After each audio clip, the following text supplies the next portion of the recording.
दोस्तों, भारत और जापान मिलकर दुनिया की आर्थिक व्यवस्था में एक बड़ा बदलाव करने जा रहे हैं। हाल ही में ऐसी खबरें सामने आई है कि दोनों देश अब आपसी व्यापार में अमेरिकी डॉलर की बजाय अपनी अपनी स्थानीय मुद्रा यानी भारतीय रुपया और जापानी येन का इस्तेमाल करने की तैयारी कर रहे हैं। लेकिन क्या इससे डॉलर की ताकत सच में कम हो जाएगी या इसके पीछे कोई और वजह है? चलिए इसे आसान भाषा में समझते हैं। दरअसल जापानी मीडिया में प्रकाशित एक रिपोर्ट के मुताबिक ये चर्चा तेज हो गई है कि भारत और जापान के बीच स्थानीय मुद्रा में व्यापार शुरू करने की योजना बन रही है। इसका मतलब यह है कि दोनों देशों के बीच होने वाले कुछ लेन देन में डॉलर का इस्तेमाल जरूरी नहीं होगा।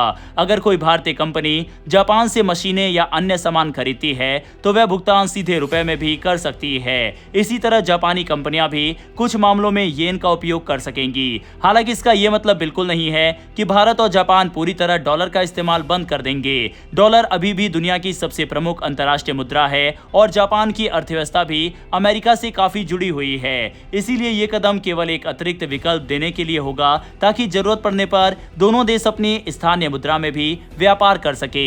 लेकिन इस विकल्प के चलते डॉलर के ऊपर बड़ा दबाव जरूर पड़ने वाला है, क्योंकि आगे चलकर धीरे धीरे पूरा व्यापार भी रुपए में शिफ्ट कर रहा है। यही काम भारत ने रूस के साथ भी किया है और अन्य देशों के साथ भी अपना व्यापार डॉलर की जगह भारत रुपए में कर रहा है। और यही चीज अब जापान के साथ भी होती हुई दिखाई दे रही है। अब सवाल यह है कि आखिर ऐसा करने की जरूरत क्यों पड़ रही है? इसका सबसे बड़ा कारण दोनों देशों की मुद्रा पर पड़ता दबाव है। पिछले कुछ वर्षों में भारतीय रुपया और जापानी येन दोनों की कीमत डॉलर के मुकाबले कमजोर हुई है। खासकर जापानी येन अपनी कई दशक की सबसे कमजोर स्थिति तक पहुंच चुका है। ऐसे में अगर हर व्यापार के लिए पहले डॉलर खरीदना पड़े तो दोनों देशों की लागत बढ़ जाती है। इसे एक आसान उदाहरण से समझिए। मान लीजिए भारत की एक कंपनी जापान से बड़ी मात्रा में मशीनें खरीदना चाहती है। अभी उसे पहले रुपया देकर डॉलर खरीदने होंगे, फिर उन्हीं डॉलर से जापान को भुगतान करना होगा। इस पूरी प्रक्रिया में अतिरिक्त खर्च भी आता है और मुद्रा का उतार चढ़ाव का जोखिम भी रहता है। लेकिन अगर भुगतान सीधे रुपया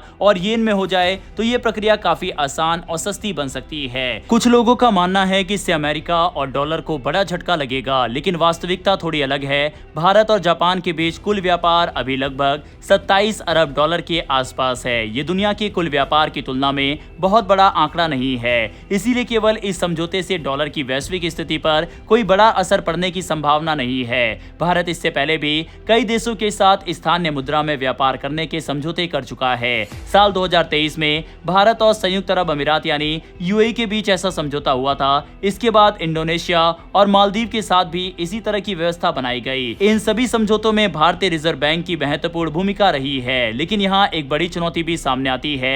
सरकारें समझौते तो कर लेती है, लेकिन असली फैसला कंपनियां करती है। कई कंपनियां अब भी डॉलर में ही व्यापार करना पसंद करती है, क्योंकि डॉलर को दुनिया की सबसे स्थिर और भरोसेमंद मुद्रा माना जाता है। अगर कोई कंपनी लंबे समय तक पैसा अपने पास रखना चाहती है तो उसे डॉलर में ज्यादा भरोसा दिखाई देता है। भारतीय रुपये की बात करें तो समय के साथ इसकी कीमत डॉलर के मुकाबले लगातार कम होती रही है। इसी वजह से कई विदेशी कंपनियां रुपया में भुगतान लेने से हिचकिचाती है। उन्हें डर रहता है कि अगर रुपया की कीमत और गिर गई तो उन्हें नुकसान हो सकता है। यही कारण है कि स्थानीय मुद्रा में व्यापार की योजनाएं बनने के बावजूद जमीन पर अधिकतर लेन देन अब भी डॉलर में ही होता है। जापान की भी अपनी आर्थिक मजबूरियां है। इस समय उसकी मुद्रा येन काफी कमजोर है। अगर जापान हर बार पहले डॉलर खरीदे और फिर भारत में निवेश करे तो उसे अतिरिक्त खर्च उठाना पड़ेगा। इसीलिए जापान चाहता है कि वह सीधे अपनी मुद्रा में निवेश करे और भारत के साथ आर्थिक संबंधों को और मजबूत बनाए। भारत के लिए भी ये एक अच्छा अवसर हो सकता है। अगर दोनों देशों के बीच स्थानीय मुद्रा में व्यापार बढ़ता है तो डॉलर खरीदने की जरूरत कुछ हद तक कम होगी। इससे व्यापार आसान हो सकता है और दोनों देशों की कंपनियों को भी फायदा मिल सकता है।